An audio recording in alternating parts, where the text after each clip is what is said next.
Don't chant by the book or follow your seasons. We cast in reverse like true southern heathens. The rules don't stick and we bite not bits. This ain't your grandma's coven, it's the Broken Pentacle witch. Hello, wonderful witches. Welcome to the Broken Pentacle. We are starting this podcast for our wonderful Southern Hemisphere witches. Both of us here, me, Alvine, and Avalon, my amazing co-host, are from Australia, and we both have a real passion to talk about the craft from our own perspective down here in the South.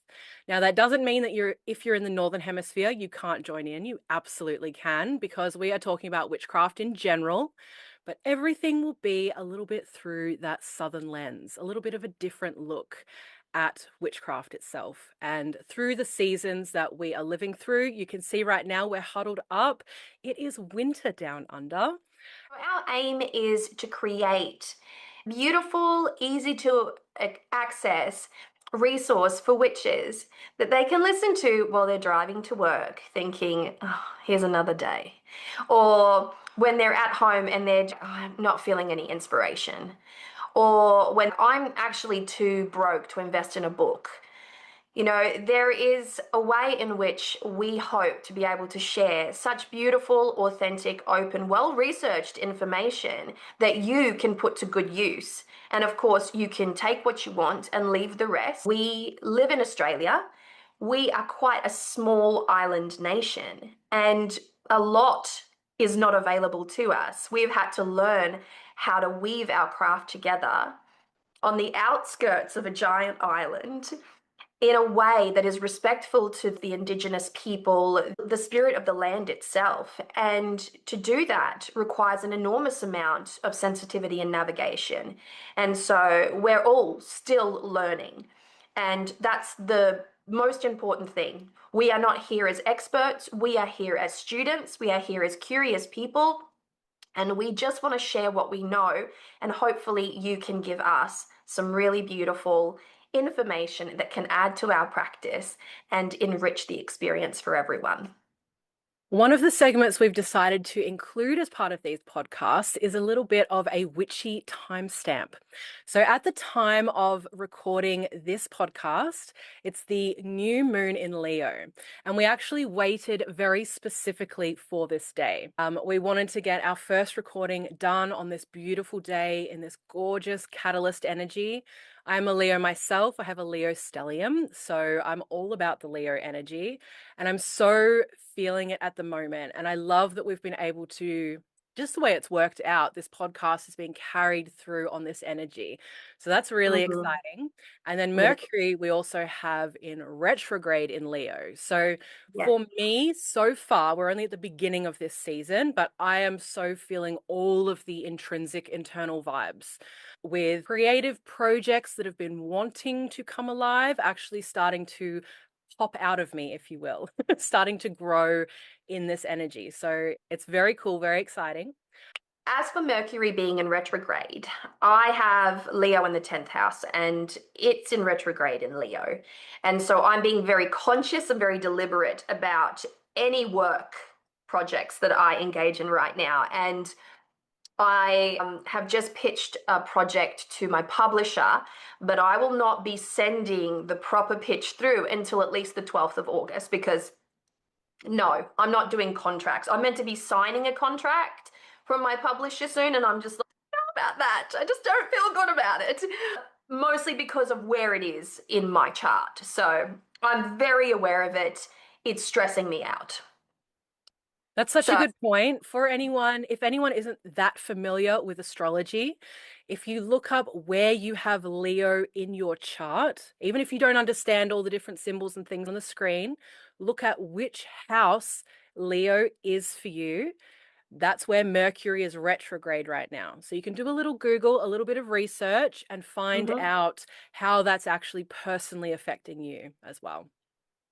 Yes, exactly. Now, to kick off the very rhythm of our podcast, if you will, we have concocted a community question. And I'm going to ask Alvine this community question, and then later on she can ask me. But this will essentially be the very question that we ask anyone that we bring onto our podcast as an interview subject.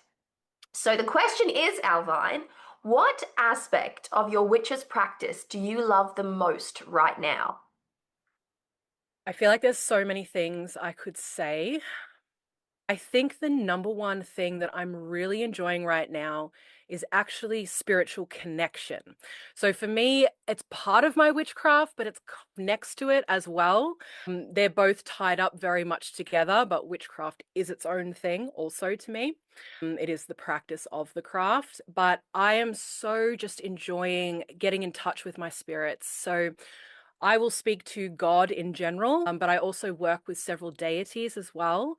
So I'm connecting a lot at the moment with the Morrigan. For me, she is all about personal sovereignty. So this is something that I'm really working with right now. And also just what I would call, I suppose, smaller spirits, my house spirits as well, and some saints. So I'm just really enjoying that spiritual connection.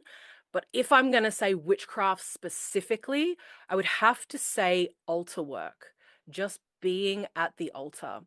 I think particularly in winter, I really love this because I get a lot more lights going, a lot more candles and things like that. I really Mhm. focus on fire magic in the winter time because, in Yeah. summer it's just too hot, unless you're outside, of course. But yeah, on the altar, all the lights all lit up. And I just find that as soon as I sit down in that space, I feel connected and I feel powerful and grounded. Something we were talking about a little bit behind the scenes was a potential lack of grounding in myself from time to time. I am a fire sign with a lot of water energy. So I really need to bring in that grounding. And I find the altar does that really well for me as a permanent physical space. And I would love Very to know for you, which aspect of your practice do you love most right now? well. This is very unique for me, being that I'm not currently in my own home. So I am away from my little off grid witchy tiny home on this beautiful acreage and smack bang in the middle of a forest. And it's a vibe. I am in the burbs right now. I just want to say it one more time. I am in the burbs. I do not belong here. I feel displaced. And yet I am wreaking havoc around me, trying to pull all the witchcraft that I can from this tiny little plot of land. So I have gone out into the garden and I love working with herbs, but I'm not a great plant identifier. I'm not one of those people that can go, oh, that's rhododendron. Right there. I just don't have that skill. Some, yes, because I do have my own witch's garden on my property, so I'm used to growing and cultivating certain plants, so I can definitely tell the ones that I have experience with. But I'm here in this brand new space and I have no knowledge. So I've been using my, if you don't know this, it's good information. I have an iPhone, and when you take a photo of a herb or a plant with your iPhone, it gives you the option of identifying said plant through your photo apps. Yes, Just iPhone for straight the away, just like that. just, That's just straight amazing. away. Oh Yeah, my God, I it's the need an good stuff. iPhone. It's the vibe. I have gone around and I have harvested an entire bowl. This is over days, and I've dried it, and I have learned about new plants that I have not yet had the option of working with. So this is red pink rhododendron. And what I learned about rhododendron is amazing.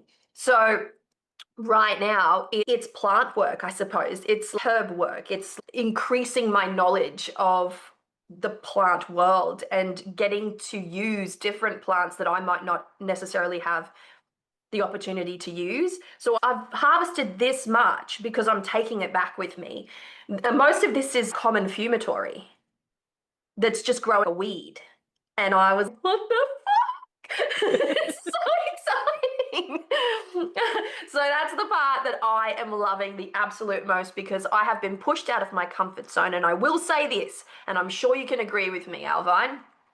When you have settled into the bones of your witch's practice, you have your tried and true ingredients that you reach for time and time again. You build up a comfortability with that, you build up a knowledge base on these small selection or maybe even large selection of botanicals and herbs and curios, etc. But when you're forced to step outside of that comfort zone, you realize how insular your practice has been. And that shames me a little bit, to be perfectly honest. So I have all of this property and I could be growing all of this stuff. And now I feel that's what I love. That will change, obviously, but right now that's where it's at.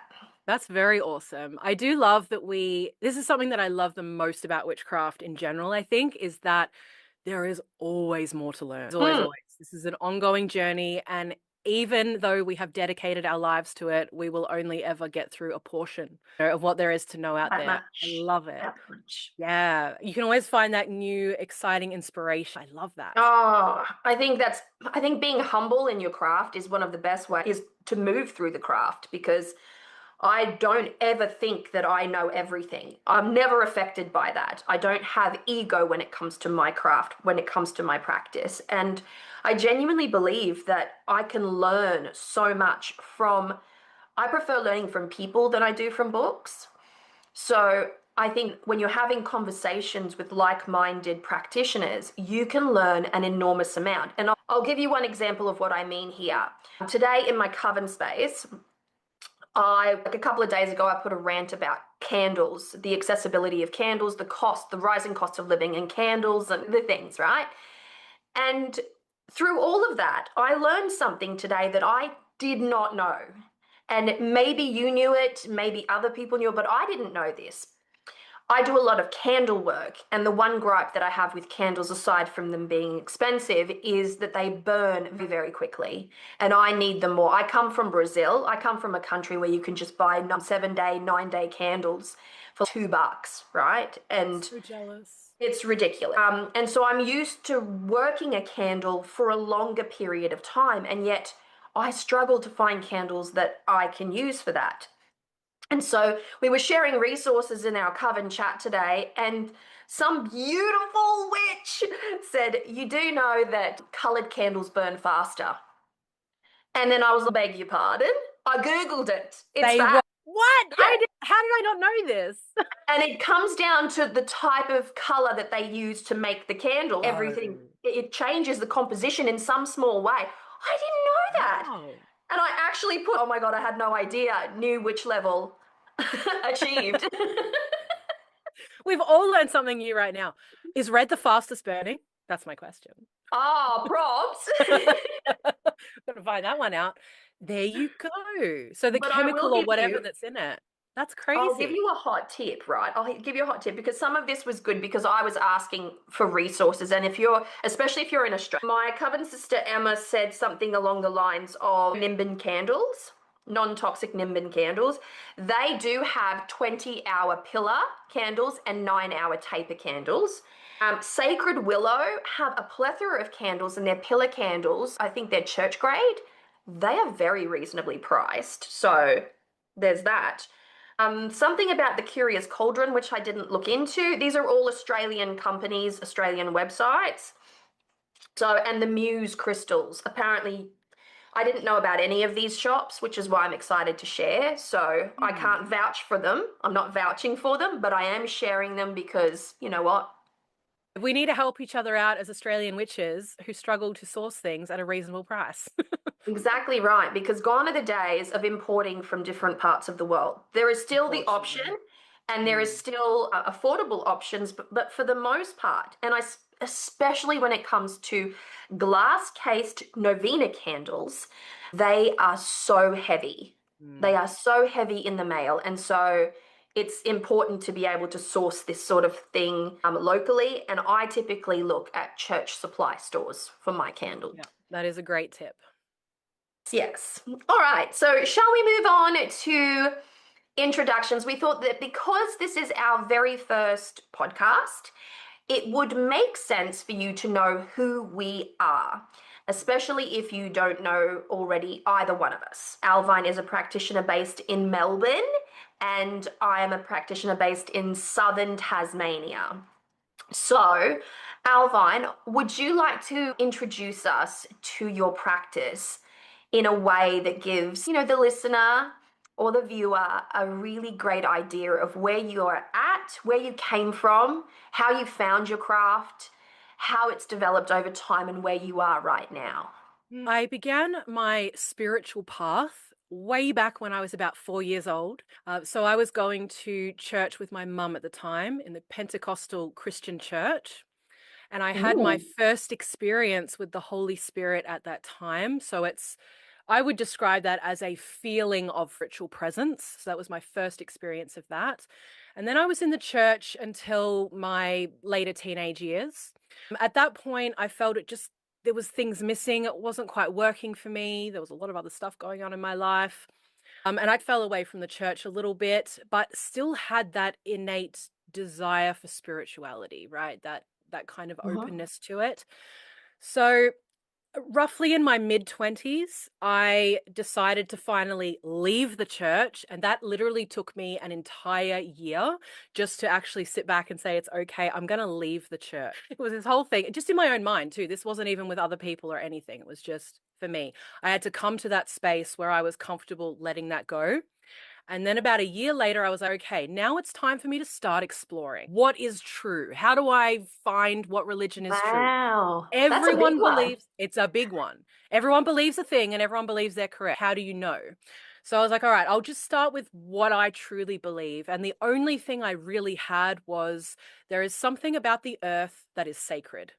So that's where I began searching. And I actually began with YouTube. This is, gosh, how many years ago is this now? 12 years ago or something. So it wasn't the YouTube that we have now. And I started watching a lot of old documentaries of prehistoric people and learning about what they were doing. And anyway, it led me eventually to, through this earth connection spirituality, to Wicca and to witches. There are people who are actually witches. What the hell?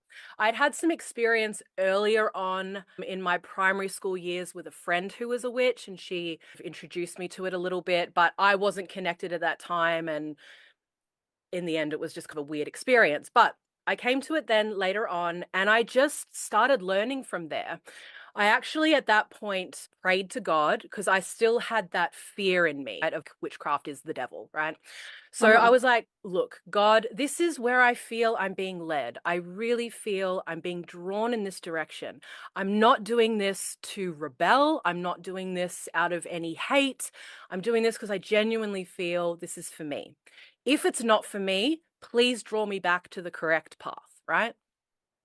And so by doing that, I was able to fully let go of all that old Christian stuff, which I find a lot of witches are still carrying around a lot of that baggage. But that really helped me doing that, you know? And I explored from there. So I began learning through YouTube, which I think is a very, I don't know, I think whatever resource you're really beginning with does shape you, right? So I was shaped by peers in that way. Although I will say at that time, I hadn't found any Australian witches. I was just finding all these Northern Hemisphere witches, mostly American. And I was like, am I the only witch in Australia? I felt so lonely, right? Just no one understood me. And they're all talking about how it's Halloween. And I'm like, well, it's really warm here. We're entering into the heart of spring. Like, what is this? Is so weird. So there was all of that. Eventually, I came to the space where I was like, you know what? I just really want to connect with other witches. So I'm going to make a YouTube channel as well and just talk about this stuff that I'm learning because I have no one to talk to about this. And so that really shaped me there. I began my practice focused on crystals and tarot. And then tarot became way too intimidating. So I was like, I'll just put this down for a minute because, oh my God. And I've moved to a space now where my practice is very spiritual, as I mentioned earlier. And for me, that really came about when. So I mentioned earlier about feeling good about moving away from Christianity. There was still some stuff in there. So I a few years ago, I decided to pick the baby back up, you know, from throwing it out with the bathwater and incorporate some Christian elements into my craft as well. Mostly this was prayer. However, I also, through resources, learnt a lot about incorporating more Catholic style, but still Christian, elements into my craft as well, which I love. So using the Bible or saying prayers or specific different recipes and oils or even herbs and things like that. So really getting in there and incorporating those too. So my practice now is very spiritual, but it's also incredibly tactile. So the witchcraft part, I would say, is mostly tactile. I love my candles and my herbs and my oils and creating sigils and papers and using dirt and all this kind of delicious stuff. So I'd say my influences are very strongly hoodoo, but also other folk traditions as well, granny magic, and even, I don't know what you would call it, but Celtic magic as well. Some of that sort of folk magic, European folk magic, definitely too. And I just wanted to say as well, kind of something that really shaped my practice. I don't know if this is an appropriate point, but I'll just say it because it's in my notes. But I worked with Varna as well, Crimson Fire. She was a mentor of mine for a time. So I think when there's an opportunity to work with someone or to mentor under someone who has been practicing so much longer than you, oh my goodness, it just opens up knowing in like you can ask these questions that you've had that you can't ask a book or whatever, right? There's just this little perception missing that you're not even aware of, but this other person can say, hey, this thing, so that's really helped me as well. Oh, that's a beautiful thing. So It's a beautiful. beautiful thing. Yeah. So I would say kind of what my craft, very spiritual with a lot of sort of folk magic elements in there as well. How about you? Well, thank you so much for giving us a glimpse into that because I always find it to be such a privilege to hear what and how other practitioners are doing their thing. I think it's because it's so unique from practitioner to practitioner, whenever you get the opportunity to really listen to how someone has taken the time to shape their practice, it can tell you a lot about the person. It can show you inspiring ways in which you can also, create a authentic, meaningful, and long-lasting practice for yourself. There's morsels of wisdom in everything you just said then, Alva, and so I appreciate it. My trajectory into the craft was a little different. I'm a fifth generation spiritist. So I'm Brazilian born. I was raised in a terreiro. I feel like I've said this so many times. It's becoming, I know it by rote now. Yes, so I was raised in a terreiro. I'm one of 4 girls. We all practice a very Afro-Brazilian voodoo style practice. That's my foundation. Then my ancestors, if you will.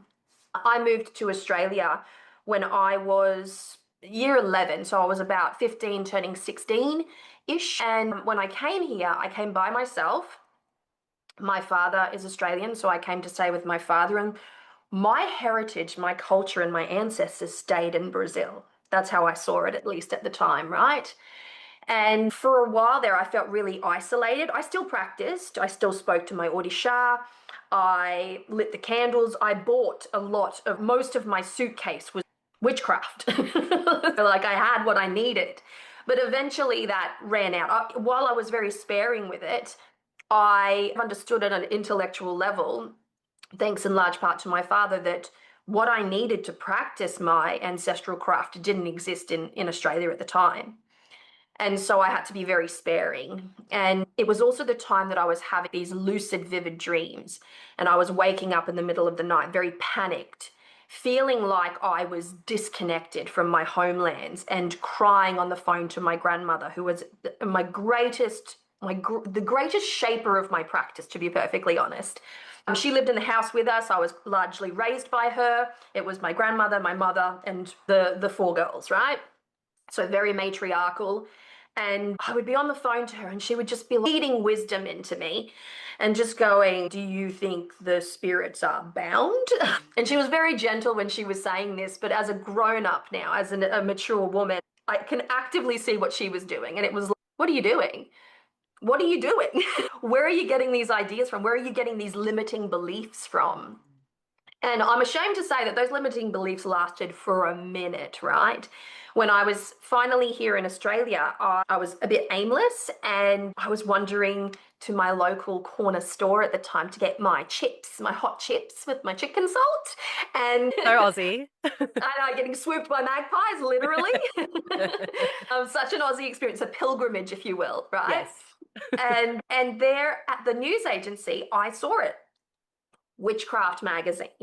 It was the 90s, my friend. It was witchcraft. It was the 90s witchcraft craze. Fast forward a couple of months, I got my driver's license and I was living in Mackay at the time in North Queensland. I went to the Ocean International where they had this Mind, Body, Spirit festival. And I'm in their conference room and I'm standing around a table, collection of trestle tables with one person in the center, but I'm talking 5 or 6 trestle tables just loaded with books. What a time, loaded with books. And I'm standing there and I'm looking and I'm looking and I'm not looking at anything in particular.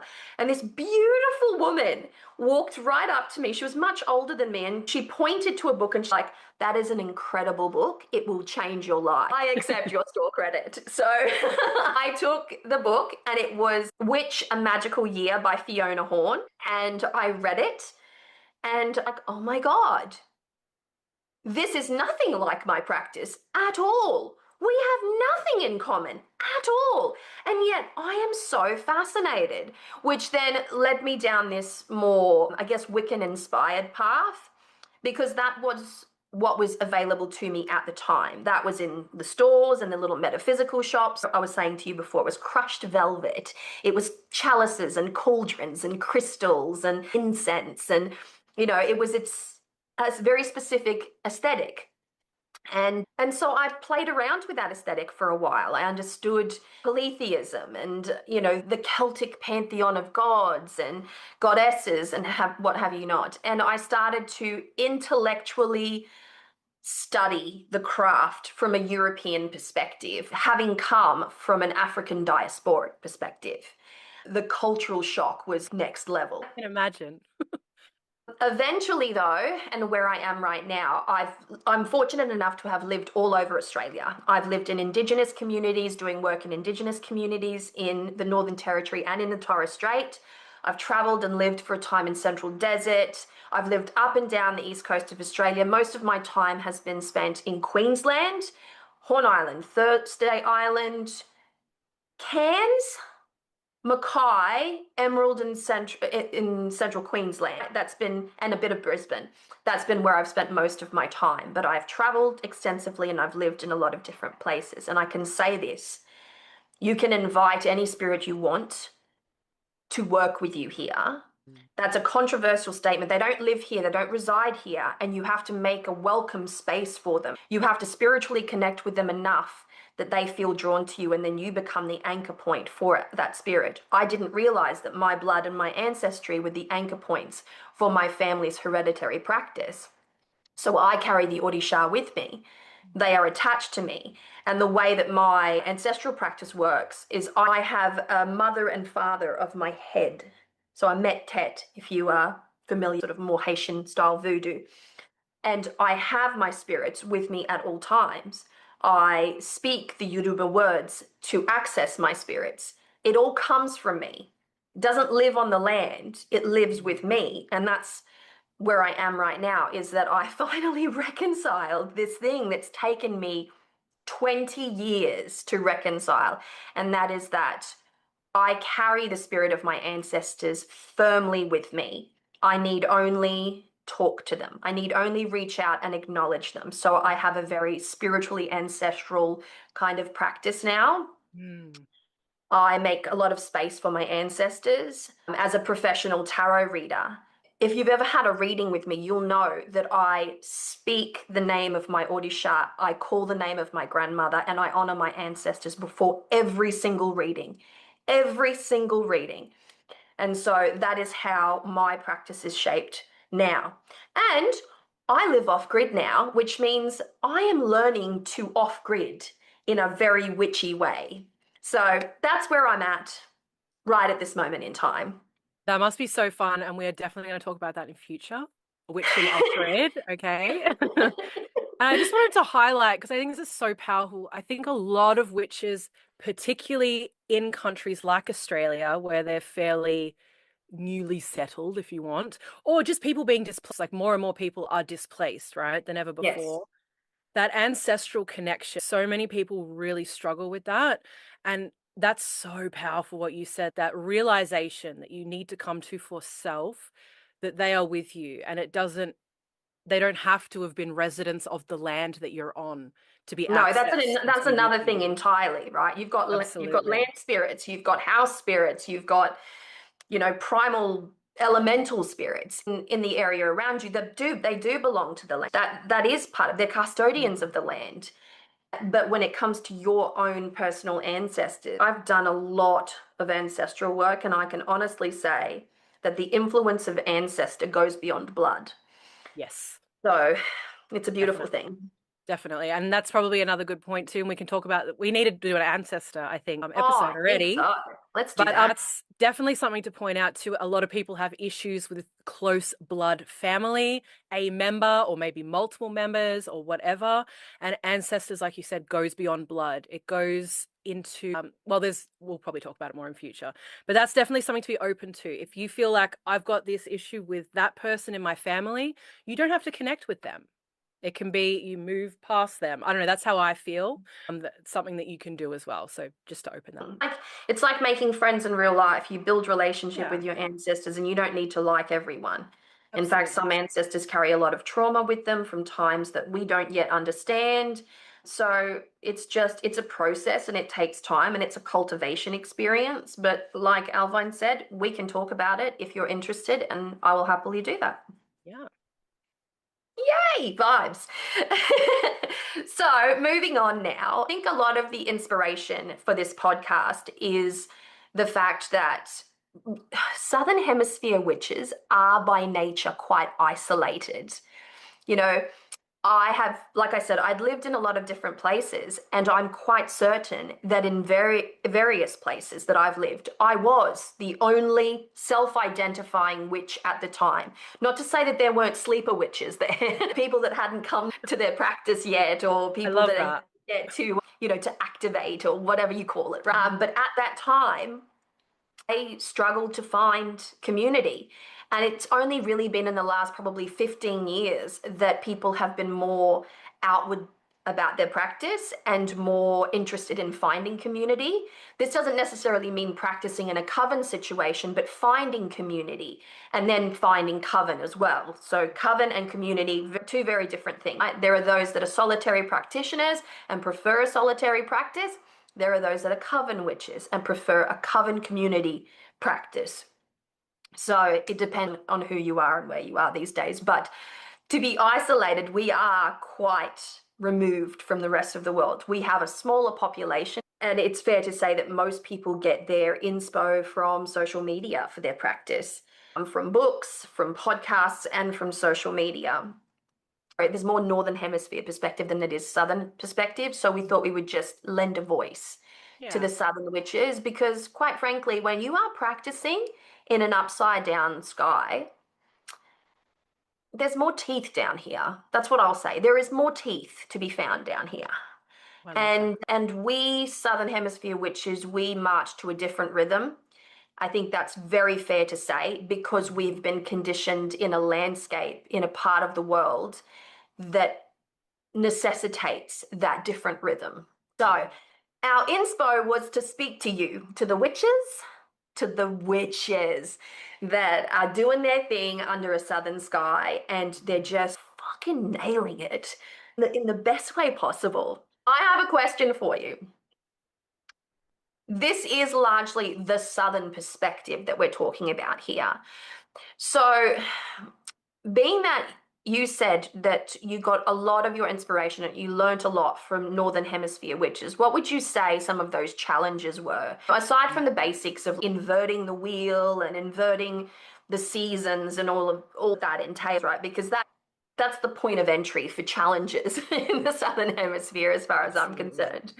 But also access to ingredients and that kind of stuff. So, Mm. how would you say your Southern Hemisphere practice differs largely to that, Northern Hemisphere perspective? I would say it's largely we'll see as we go along if more things open up, but I would say it is largely seasonal.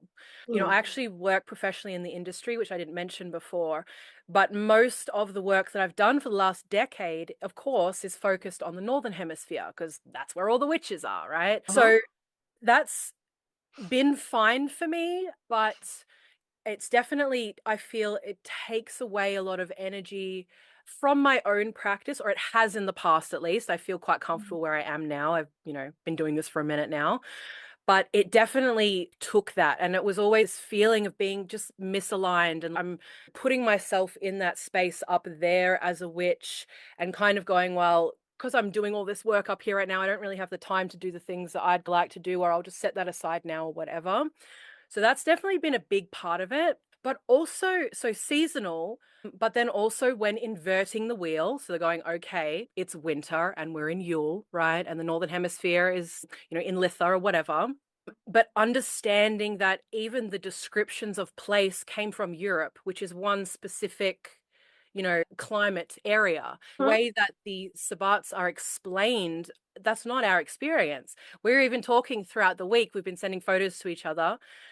And it's sunshine, we're in the middle of winter, but almost every single day we're blessed with sunshine down here. There are places in the world they don't see the sun for 3 or 4 months in winter. Such a different experience.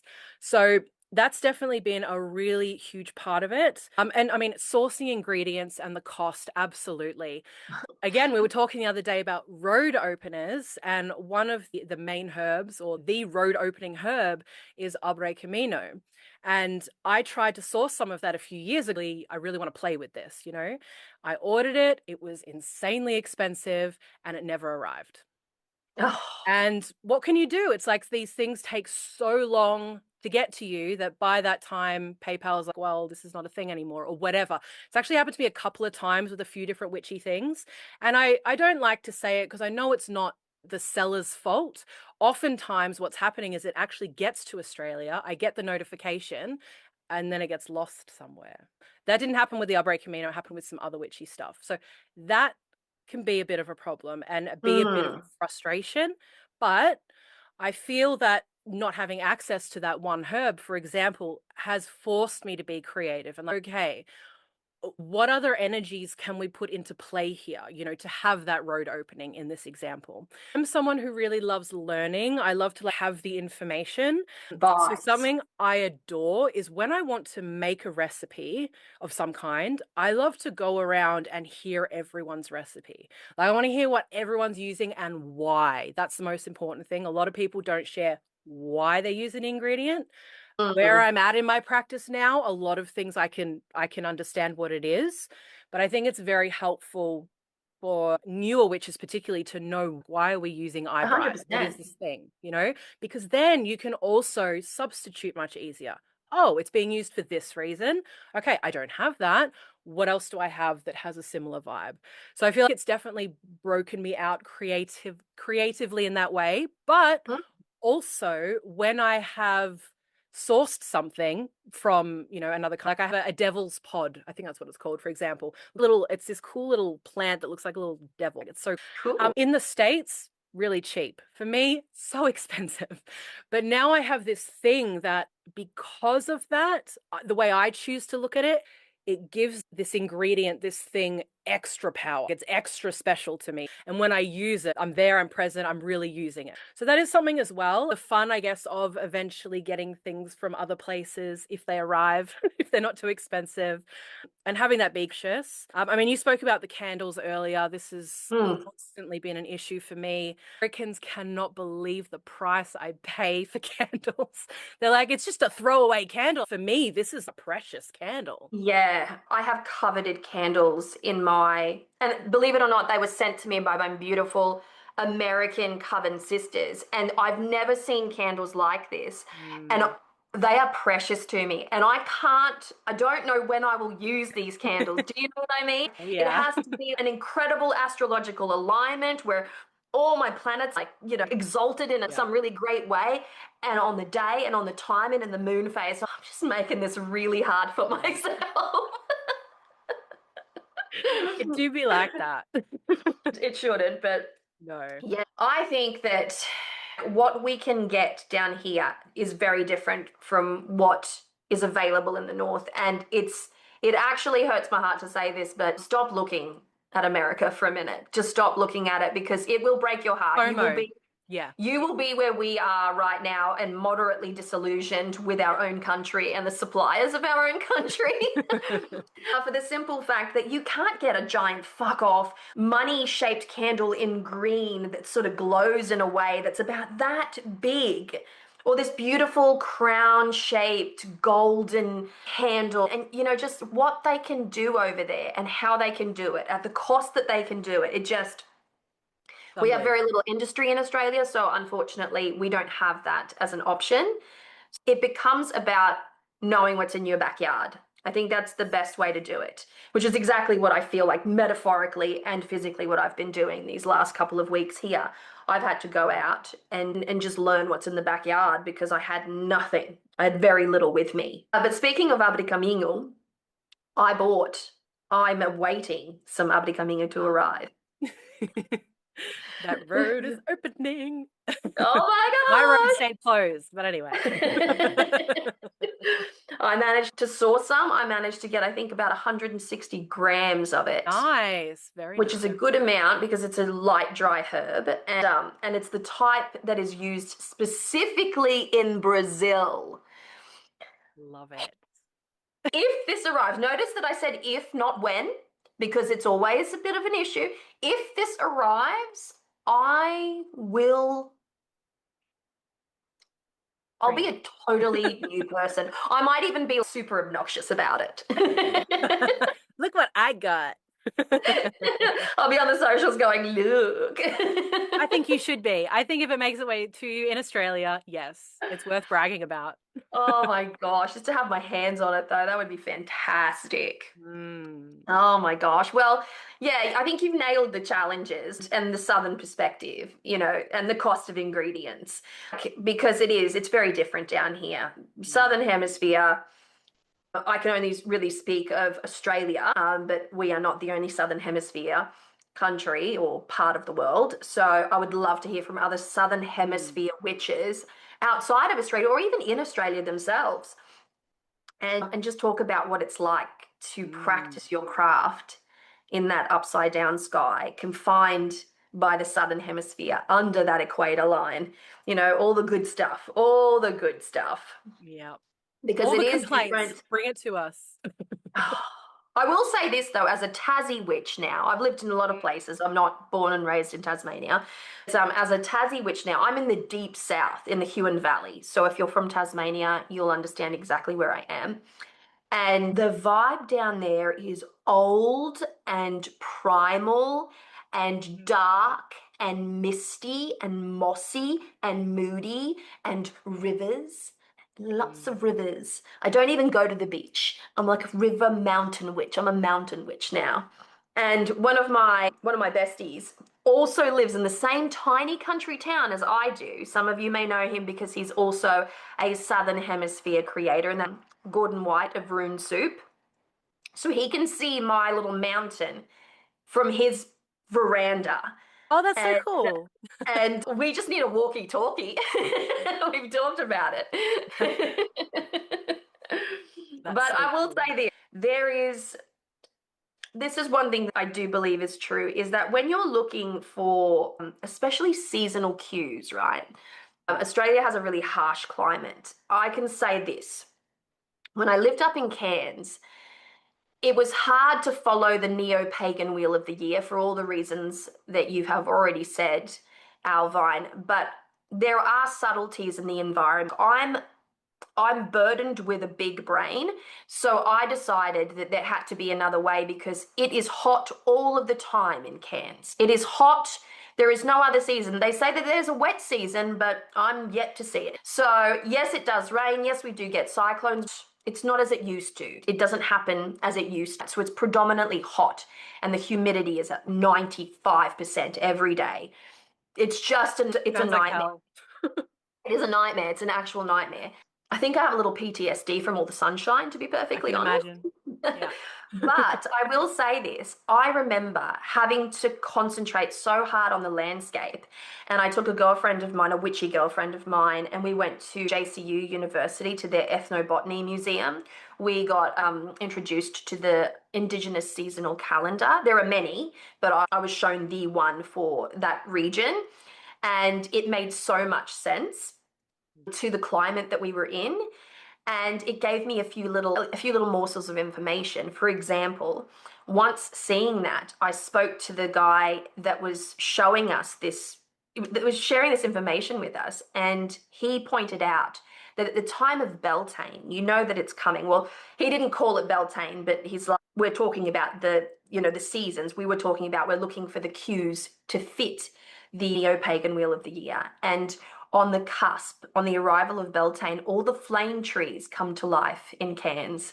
Wow. And being that it's a sacred sexual fire festival and Mm. all the flame trees come to life, I will say this, look to the animals and look to nature to get your seasonal cues, Yes. and you will be able to sync a lot better with the seasons that way. Absolutely. Rather than trying for it to be what they say it should be, look at your space, look Yeah. at your land. And that's There are such a no great tip. dates, there are no Yeah. times. Astrologically, so I like to work with the solstices and the equinoxes. And of course, the cross quarter points are the midway between the solstice and the equinoxes.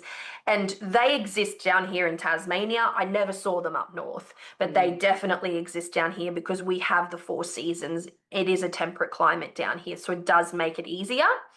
But solstices and equinoxes, look to those and you'll be able to chart your own little paths a little Yeah. easier. And it's something that takes time. Like it took me a few years and I moved. So then it was new wildlife, new, even though I still live in Melbourne. I live probably maybe an hour and a half drive from where I am now. And it's crazy how different the landscape is like, from there to Mm. here. So actually looking at your specific, what birds do you like? What birds do you notice? Or even domestic animals might behave differently in a certain season or these kinds of things. But I think that's such a great tip. And you mentioned it to me before, but I've written it down to actually do it, but to actually go in and look at that Indigenous seasonal calendar, because that can be, you could learn about different flora or fauna that you weren't actually familiar with before. Like, Mhm. oh, that's right there. Okay, cool. And that can be an anchor for that Sabbat for you. Yeah, exactly. You got to use the resources that are available to you as a Southern Hemisphere witch. And there are plenty. There is a lot out there that you can use. It's just they're not widely publicized, if you will. Yeah, it's a bit They're harder to not. find it, not quite as much volume, but there's more now. Like, there are tons of, speaking of YouTube witches, there are tons of Australian witches now and, books even that are Australian witchcraft books, which is really cool. Again, not many, but they're definitely starting to be out there a bit more, which is awesome. And that's a good one because Elvine and I are both avid readers. Yes. And we plan on actually buddy reading a book and then giving you our opinion, doing a little bit of a show and tell book wise. Rather than a recommendation, what's good, what's not so great, or what can be used, who the book is for, how valuable a book can be, because I read exponentially. It's quite exhaustive. Because I'm a writer. I don't think I've Yeah. actually said that. I'm a writer by trade. And I will say this, I'm in the process of pitching a book to my publisher. Exciting. We're going to have a new awesome Southern Hemisphere book soon, guys. Maybe, let's see. They'll either go That's, for it or not. mm, But if they do, it'll be excellent. oh, I reckon. Bring on that open road, baby. Oh yeah, you know why I got. I love that. And yeah, we want to talk about these resources too, because if we're talking about the cost, right, everything's so expensive. So there's nothing more disappointing than a tasty book arriving that you think's going to be the thing that you've been looking for. And you open up and you're like, oh, this is not what I thought it was going to be. And I will toot my horn a little here. I feel like I'm pretty good at picking good witchcraft books now. It is very rare that I get a dud. There are still some that get through, absolutely, but it's rare. So I think you've got to know what to look for. And yeah, we're going to share those resources with you, the ones that we've loved and have found actually really helpful, and go into it a bit more. 100%, because I think when it comes to books specifically, I think there's an enormous amount. I will even use the word inordinate amount of the same. There's a lot of beginner friendly books, which I think is fantastic because there's a Fantastic. voice for every beginner. There's a voice for every beginner, and I think that's wonderful because I didn't have that coming up, and not a lot of other witches that have been around had that coming up. Now there's a voice for every witch, and I think that that's beautiful. But that seems to be where it stops. So you have to really be able Mm. to sift through, just the volume of resources to find those intermediate to advanced morsels. Yeah. And there is a common misconception that there is no such thing as an advanced witchcraft book. I don't believe Confused about that at that all. still. And I understand why. I understand why they say that. And that's mostly because once you hit a point within your craft, you specialize, I guess, is Yeah. the best way to put it. So you maybe want to jump into bone reading, You got to get you know, specific after that. Yeah. necromancy, and then you get, that's Mm. considered, these are the things that are considered a little bit more advanced because you have this enormous foundation behind you, and then you're launching into these specialized fields. I get that, I understand that, but there is such a thing as advanced witchcraft material. There's that book that sort of challenges you. I Yeah. say that out of hope alone because I don't have a book like that in my collection. Okay. But I endeavor to find one that sort of speaks to that. Actually, no, I take that back.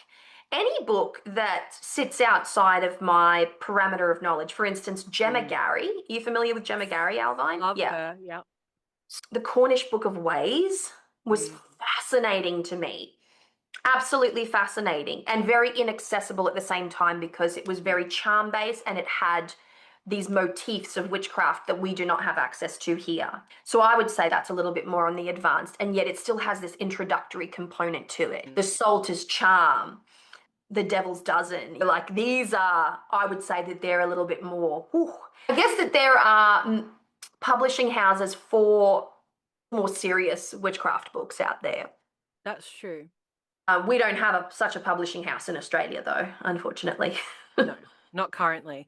I think a good point for like finding good books, something I've noticed when people are complaining a lot about that and saying everything I'm seeing is just so basic.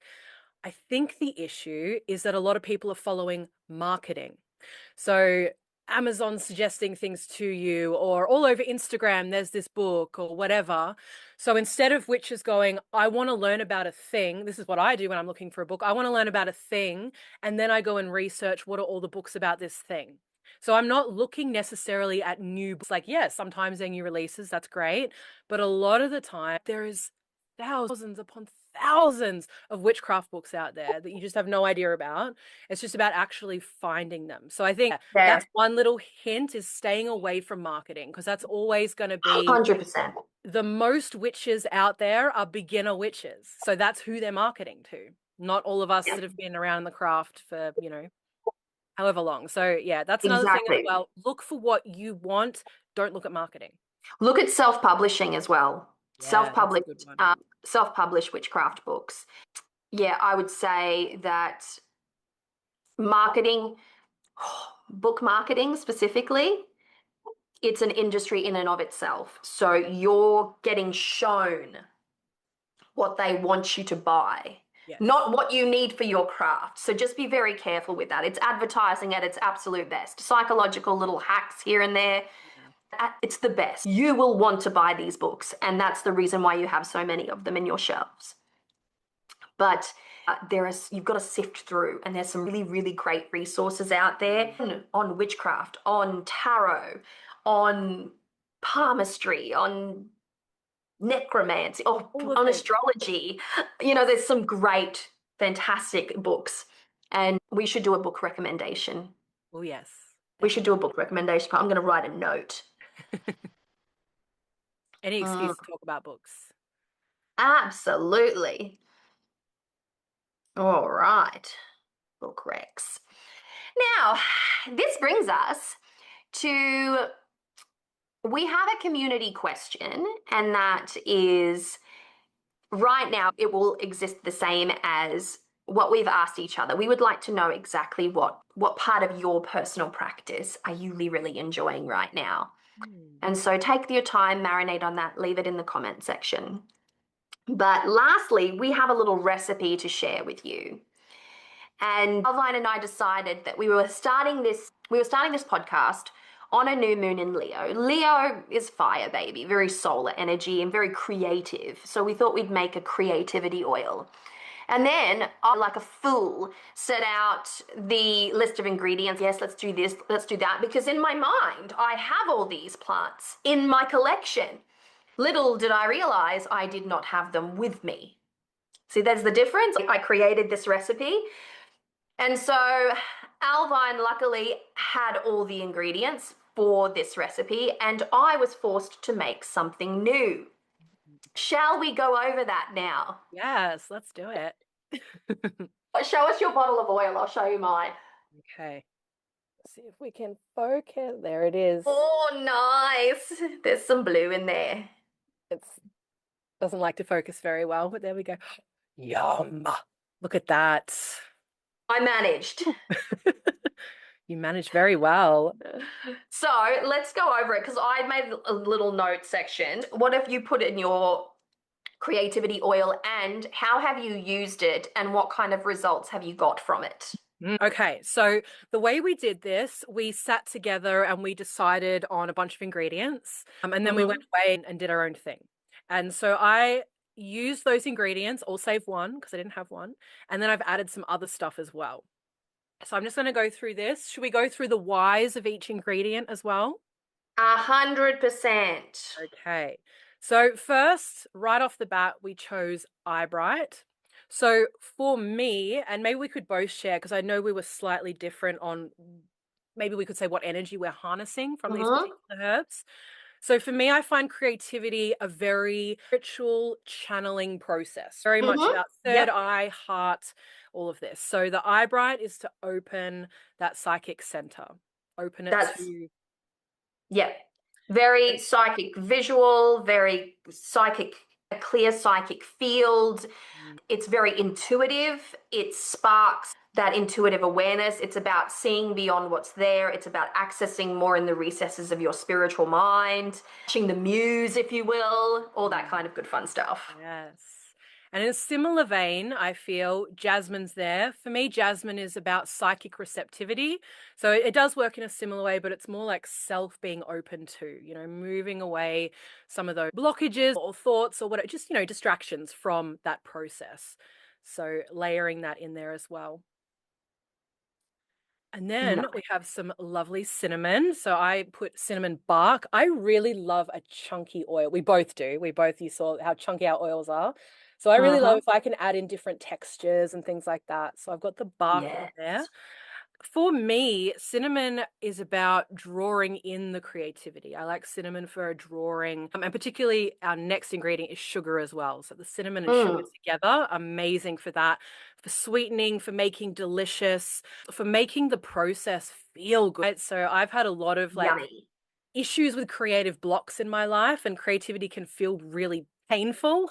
So this is to remove that, get it all feeling nice and flowing. Very nice. Very nice. Very nice. Then we had the beautiful chamomile. So this one was particularly suggested by Avalon, and I loved it. I don't know. Yes, I can see some. I keep showing you my friggin' blurry oil. But anyway, please I can see it. But anyway, they're like little sunshines that you mentioned. I was like, I love that so much. And for me, that's a calming energy as well. So it's still that sunshine creativity, but chamomile is like a calmness for me. I think that's important though, because a lot of creativity can feel like an onrush of idea. And this is a very pacifying, very calming, very conscious, very grounded sort of a creativity. Because a lot of chamomile, like we think of chamomile as a relaxant in the form of a tea. Have a cup of chamomile tea in the evening. Yeah, it's fantastic. It relaxes. It doesn't put you to sleep. It's not valerian, but it relaxes the body. And harnessing that little sun energy that is so much a part of its like magical makeup, I think makes it a really great little addition. Definitely. And again, similar, I feel like we've paired a little bit here, but similar-ish again is calendula. So that's the next ingredient. So calendula is one of my most favorites. If I had to do a staple choose maybe 5, 10, I don't know, I hate doing that, but 5 or 10 herbs only ever that you can use for the rest of your life, it would be calendula would definitely be one of them. And for me, it's all about that success energy. So often used, with money or career, but I still like it for bringing through successful creativity. Again, for that same kind of, creativity can land, but you need to do the things to get it out and bring it through. So that's the energy for me there with that one. Very nice. And then we have another little fun pairing, and that's rosemary and thyme. Now, rosemary is another one of those herbs for me. I've got a gorgeous big rosemary bush out here, and where I live nearby the ocean, which is amazing, but the dirt is so sandy. It's basically just sand. So not much grows here. It can be really difficult. But there was a rosemary bush already here before I arrived and a lavender bush. And since I've arrived, they have both just exploded. They're huge and gorgeous. Anyway, so I love rosemary because it's super protective, but it also is really empowering, particularly for women. There's this law that wherever a rosemary bush grows, the woman rules the house, which, that could be said maybe, I don't know, in this house, we'll see. But so I love it for that. So just bringing in that protective energy there. And then with the thyme, I just find that they're such a beautiful pairing. Yes. Scent and the Timeless classic. Timeless classic, sisters, if you will. Yes, indeed. And then the last one we had on this little collective list is carnelian. So unfortunately, I didn't have a carnelian small enough to fit in my little vial here. So I omitted that, although I would have really liked to add it in because it has that really powerful, shine, creative force, courage. Sacral chakra. Yeah, so good. So I sat mine next to a little carnelian, but it's not in there. Very nice. That was our collective recipe. And now I'll just quickly go through the things that I added in there. Oh, sorry, and benzoin as well. Vibes. The benzoin. So that's a resin, and it's one of my personal favorite resins. I absolutely adore it. I'm a bit more frankincense than benzoin, but to each their own. To each their own. So I've got a little chunk of that in there as well. But we also wanted to do this as a recipe that could be made into an incense instead. So obviously you just emit the oil and then you can burn all of that. And my recommendation when creating incenses is to have a base of resin. I just find I prefer the scent much more. If it's very 100% based, it's not as nice. So that's a good one. All right. So what I've included in here, I also added some purple glitter. Now, glitter is not every witch's cup of tea, but I like to add it in an oil every now and again. And what I liked it for was like the spark of inspiration. Because when you move it around, there's like these little flashes of color and it's so beautiful. Now, I chose purple specifically. That's very personal to me. So I feel that purple is my power color and it also represents myself. So if I'm putting myself in a color into something, it's purple, right? So that's why I wanted that there. Now, beyond that, I also used cornflower. So cornflower is a beautiful blue little flower. And again, for that peacefulness, you can see I need a lot of that in my creative process. So we've got that in there. Lapis lazuli and rose quartz were the crystals that I included. So I love the lapis, again, for that psychic energy, right?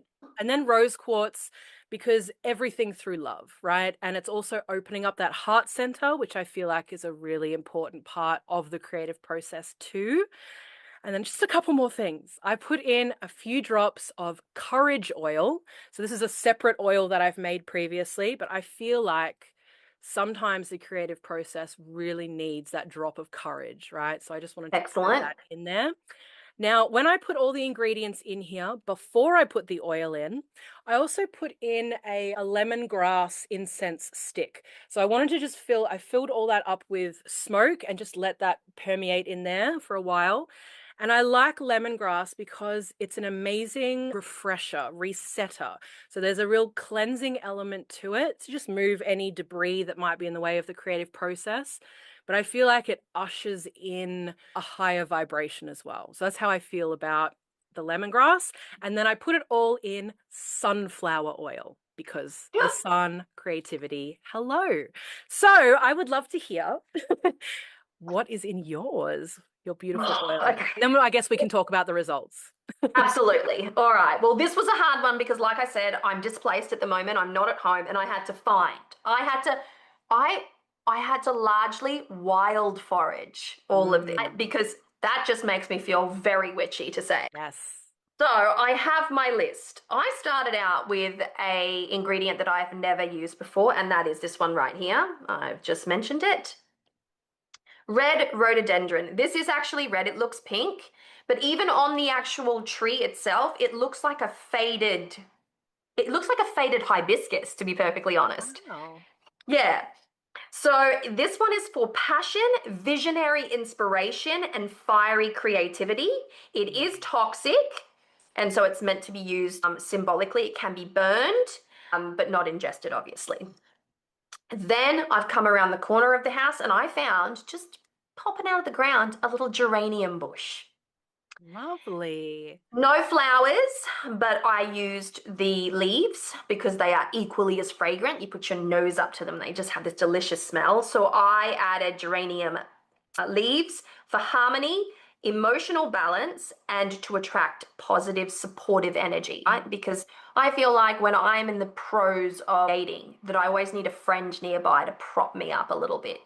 Because my neurodivergency can take me into panicked corners or take me on wild tangents. So I like that supportive energy. Then I was fortunate enough that my daughter got me some calendula from the local apothecary, just in time, mind you, just in time. So calendula, sun magic, artistic confidence, and joy in creation. That's why I've used it.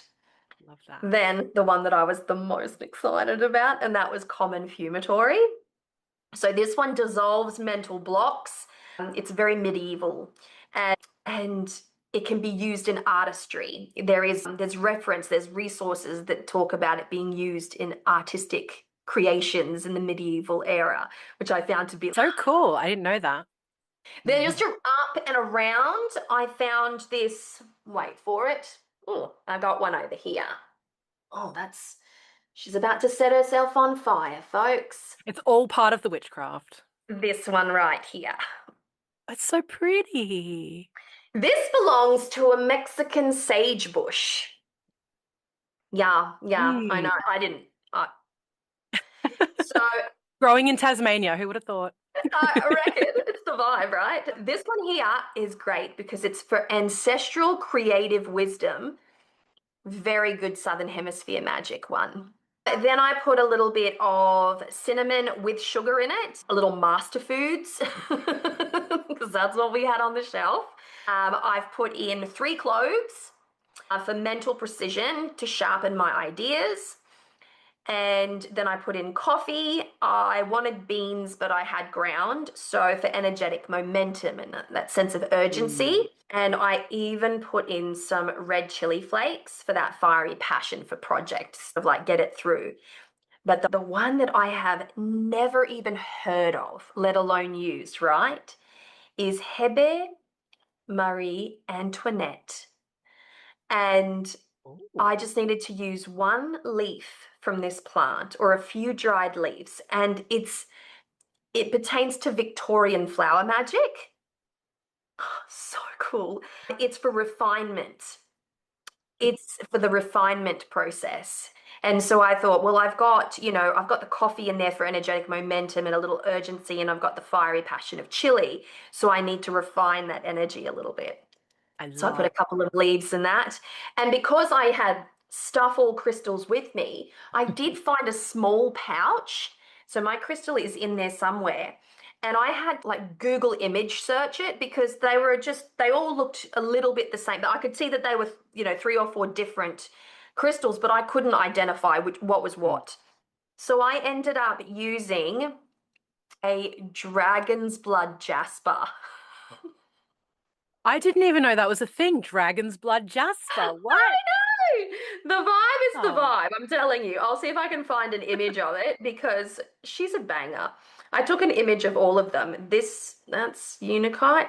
Oh, I do love this is a bit Unikite. blurred, but There she is. yeah. So I popped that one in there. It's very dark. It looks very mossy, and then it's got these blotches of dark, earthy Australian red dirt red. Yeah.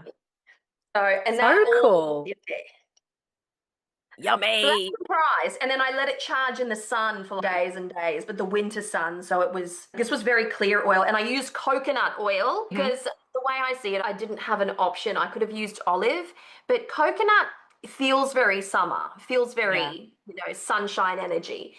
It feels very tropical. So, yeah, that's what I used. I do love making oils with coconut oil. I think because it's got a bit less color as well. Obviously olive is Mm, very a deep color, so it's a nice option. So have you used your creativity oil yet? a little bit. A little bit. Tell us. Okay, so I rubbed it on the soles of my shoes because I was concerned of its toxicity. There's a few ingredients, and I'm not 100% sure if it's skin safe, so I'm going for object anointing here. And I put it in my hair. I put it in the ends of my hair, so just the tips of my hair. So that's how I used it. And in doing so, I commenced several creative projects all at once. Several. Several, yes. So I'm currently writing two fantasy novels. I got the notice that my tarot deck that's being published by Blue Angel has release dates and it's at the printer. So that sort of it arrived, like that information arrived in my lap, and I was Hmm. so excited. And so currently it was only on pre-order in America and it was set to January 2026, but it looks like it's going to be October 2025 over there. So vibes. So that was really good news and like attributed to some of that to be the oil. Then I started to shape the idea of a fresh new project, aside from this podcast as well, which is, by the way, a fresh new project. So it's actually anointing my notebook for the podcast right now. Oh my gosh, that's such a good idea. I'm so jealous. I'm going to do that too. First episode, Yes. the Broken Pentacle, the date, the time, the day. So that's pretty much how I use it. And I've got to say, it's too much. It's actually too much because my mind feels like everything everywhere all at once. It's so active. It's so active. And I'm neurodivergent. So it's We're hard to already active. Yeah.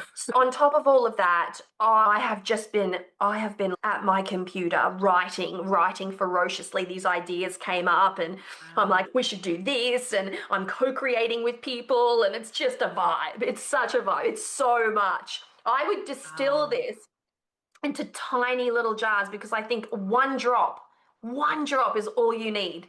Because this one it's disturbing. That's It's like a intense. Rari going Mm. 300 miles an hour. That vibe. When you say that, to me, I'm hearing the coffee, right? Because I love using coffee and magic as well. And you had some other, I mean, we've got other movers in there. We've got that fire energy. So hello. Mm. That coffee is such a like, go energy. Love Oh, it that. is. I knew what I was doing when I added it to it because whenever you add coffee to any recipe, it just amplifies the energy of that. So typically I like working with dragon's blood when I'm at home and I have my ingredients around me. I like to add just a pinch of dragon's blood to something to really raise the magic and the potency of the spell. I don't have that, so I went with coffee. Understanding, of course, as a Brazilian woman, how much coffee can really. And I'm telling you, when I say I put a pinch, wasn't a teaspoon, it was a pinch. Yeah, I should have probably put some more of that Marie Antoinette herb and refined it a little bit. Cool though. I would never even guess because you guys, Avalon's been messaging me like, I've got this new idea. How about we do this as well? So that's crazy that you've also got another things happening exactly the same like that behind the scenes. Oh, yeah, yeah. Oh, It's a vibe. It's a vibe. It's always been such a good vibe. So I would recommend it. I would recommend the recipe just be like maybe because I don't have chamomile here, and I think lavender and or chamomile could have pacified it a little bit, or even like a little pinch of valerian to really soften it. it's a good tip. Something you could Hmm. experiment with maybe. What's annoying is I have a hard line into my computer, so it should be awesome. and we got really good internet, but they always promise us this. And wherever I live, the internet is not that good. It drives me insane. But anyway. This is why I typically work with Starlink now, despite the Mm. fact that I have a political issue with Elon Musk. But I live very remote in a very small pocket of the world, surrounded by forests. Mm. You can't even, the Jehovah's Witnesses can't find me. That's where I live. Okay? That's where I That's how live. off grid you are. That's how off grid I am. Everywhere I've ever lived, the Jehovah's Witnesses have found me. They can't find me. That is so funny. I love that. What a perk. Such a filtration system, that driveway. How long is your driveway? It's probably 1.4 kilometers, Dang, and it's that's all awesome. rugged dirt. Yeah. Oh, it keeps everyone away. That's amazing. That's my dream, Yeah. by the way, to move out into rural-ish area. We'll get there. Once my son's finished school, I think that's what we're waiting for, you know? Yeah, that's awesome. Yeah, it's great. It's great for that reason. Anyways, do you want to talk about how you've used yours? Yes, let's do that. Let me find my little note here. Oh, yes, logo song, which Wednesday. Okay. All right. So Alvine's now going to talk about how her creativity oil, with all of her added embellishments, went for her this last 2 weeks, has it? It's been about 2 weeks. I think it's only been a week, actually. I don't think it's been even that long yet. I'm not sure. No, because we caught up last Thursday? Friday? Did we? I don't even remember. No, It was probably earlier than that. No. I know am that not the sent you a person, by the way. photo. Don't ever ask me dates. I don't know. I just feel how long it's been, and I'm always wrong. Oh, you sent me. Oh, it doesn't give you time. It doesn't give. Oh no. I know. Actually, I made it 15th of last July. Tuesday. 15th of July is when Yes. you sent me a photo of your oil. You're right. It was last Tuesday. Actually, I will say that too. So in the making of mine, I made it on the 15th, yeah? Yeah, I think it Yeah, was. so yeah, it was Tuesday. So the day of Mars, so that fiery action energy, I need more of that in the hour of the sun. So there's just so much sunshine energy in this oil. It's ridiculous. Holy So moly. so much sun. So with this oil, so it's only been week and a half. I've used this for some of the process of creation behind the scenes for the podcast. So I've used it in the making of the logo and the song. So we're making a little jingle, which you guys will already have heard, but everyone hasn't heard it yet. We haven't heard the polished version of it yet. These things are still in the process of being made. But for me, I found the process to go very smoothly. Inspiration was just popping in and like, ooh. And I even had a few little synchronicities and things happen to let me know I was on the right track. One example was I got the idea for our logo, and because we are the Broken Pentacle, I quite liked the idea of that Ace of Pentacles. And I was like, oh, this is a great idea. So I played with that. And again, it's not finalized yet, although it will be by the time you hear this. But then I picked up my tarot deck and I can't even remember, and I wish I had the card ready now. I can't even remember what I asked, but it was something about, am I on the right track here? And I pulled out, like I turned the deck over and it was the Ace of Pentacles. And the way here it is. I'd even created our logo with some little witchy nails. And I was like, this is literally the logo. I've made some changes. There's a few different things, but I was like, what the hell? So it was just one of those little magical moments where you're like, yes, it's like a personal pat on the back from the universe. So that was Very a nice. delicious moment. And just the process of making the song as well. I was having a lot of trouble with it at the start because, I don't really know what I'm doing and how to use all the programs and everything. So I'm going to my little resources and it was a whole thing. But then I was like, oh, let me put on my oil. And honestly, I felt like things started clicking and I was like, yes. And so I've got something that I'm liking. So I hope it's awesome for you guys. I hope you guys like it when you hear it, as you've heard it. All right. The other thing was, yesterday I wore it for a live that I did. So every couple of weeks I do a live with my spellcasters. So this is part of my job, my work. And I was talking about the Leo new moon. and creativity and fire and all the things. And I just found, probably actually now that I'm thinking about it, all that psychic energy that's in here. I was just channeling fire. My God. And I actually listened to I listened back to a little bit of it later. And it was one of those experiences where, you're talking to yourself even. I was like, damn, that's good. It was like I was listening to someone else. And in that moment, like the people, the chat were like, oh, this is awesome. Like, they were really feeling it, vibing. And then afterwards, when I watched it, I felt like whatever I was channeling spoke. And that's just one of my favorite things, like feeling when something clicks internally, or like that I've got a Mm, new nugget of knowledge or something like that. I have Mercury in second house. So I love the knowledge, like give me the things. So yeah. I love that. I love that. Oh, I'm a second deacon in Mercury, so I'm a little researcher. Oh no, we've mm, lost her again. We've lost her again. it's very You're a annoying. bit back. You're a bit back. A bit back. I love it. I love that. I just wanted to say, because you inspired me. When I did mine on a Thursday. I made my oil on a Thursday, which is for Jupiter, because I wanted expansive creative energy. And I did it during the hour of Venus Mm, for beauty and just general gorgeousness. yeah. And mostly because I missed the other hours. I'm like, this is the time. This is when the mood What are we strikes. working with? I planned it. I Okay. planned to do it on Thursday. That's all. And then whenever I decide, that's what it was. So I actually feel like just being outside and gallivanting in the garden felt really beautiful. And because I typically found myself drawn to these like flowering shrubs, to find flowers in winter, especially, I That's found another that good like we point. don't have flowers in winter and it like in the valley specifically. Yeah, I just thought the whole thing was very beautiful. So Very beautiful. Venusian. Yeah, that's Yeah. cool.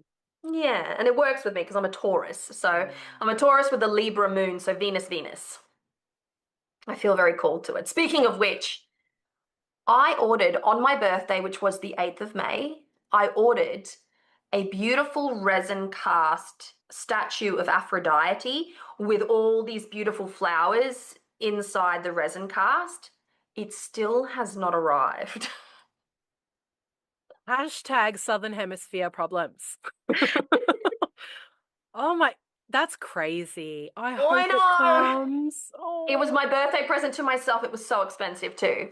Mm. So let's hope. Let's hope. I mean, it was an Yeah. Etsy purchase, so at least I have some kind of, there's some Yeah. culpability there and I can trace it back and all of that kind of good stuff. But She needs to arrive. I need her. It'll probably arrive like in spring. Oh, well, it is what it is. So, how would you say? Would you recommend your oil? Would you recommend it to the average person?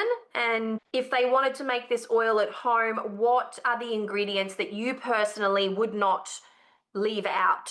Well, that's a great question. So, I would definitely recommend this for people who, I guess, feel like they need to connect with their creativity in that way that I said. So, I feel like this one is very kind of psychic channeling, right? Like that's really the vibe I feel of this oil. So if that works for you, because we're all different, right? And we all kind of work differently, which I love that we've had this example even of just you and I making these oils and the fact that we started creating it together, but the energy that we've gone for is quite different at the same. It just shows you, you can personalize it in these ways. 100%. So the things that I would not leave out, let me think. For me, I think that calendula and the jasmine, I think is a big one. Me, that receptivity is just a big need. And dare I say, this could be controversial, but the purple glitter, that really just, again, I'm going to show it to the screen that you probably won't be able to see, but it just, yeah, ignites me in that way, seeing that. So I love that. I love my oils to be both a visual delight as well as have a powerful energy. So I think Mm, probably those ones for me. And honestly, probably that courage oil, which is a little bit a separate oil, but still, I think having that kind of energy in there is super important for me. How about you? that's very nice. That's very nice. I like that. I like that. I think if I would highly recommend the use of fumitory and red pink rhododendron because they are the vibe. They are the actual vibe. Holy moly. I had never before used either one of them. I had used fumitory in my past life, but red rhododendron, I actually, like I said, I thought that it was a poor, sickly looking hibiscus. That's so funny. Turns out it's an amazingly powerful plant in its own right. Oh, it's so phenomenal. It rocked my world.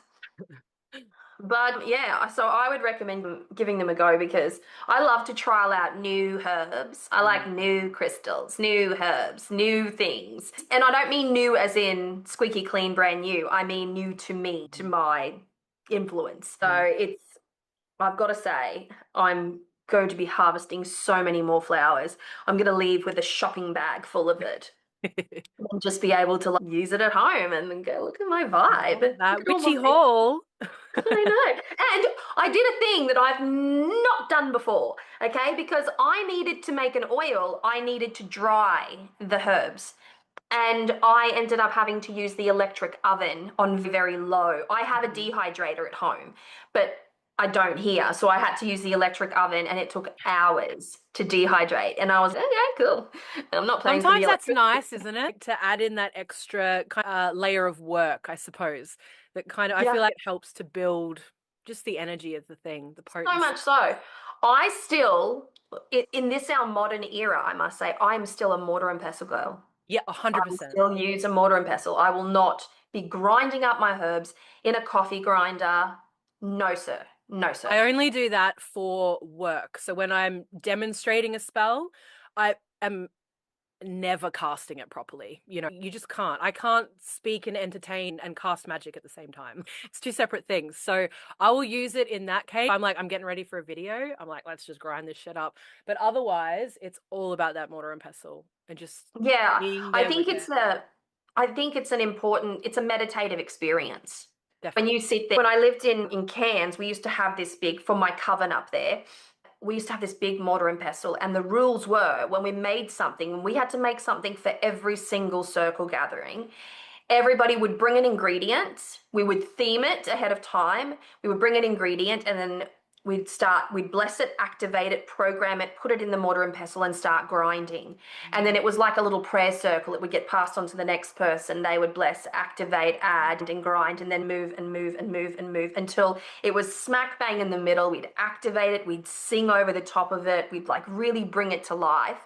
And then each person would take a little bit of it home with them. So you've got this beautifully, and it's full moon work and out in nature and under the sky. It was, outdoor magic is the best, is the Yes, best. absolutely. Oh, that's so delicious.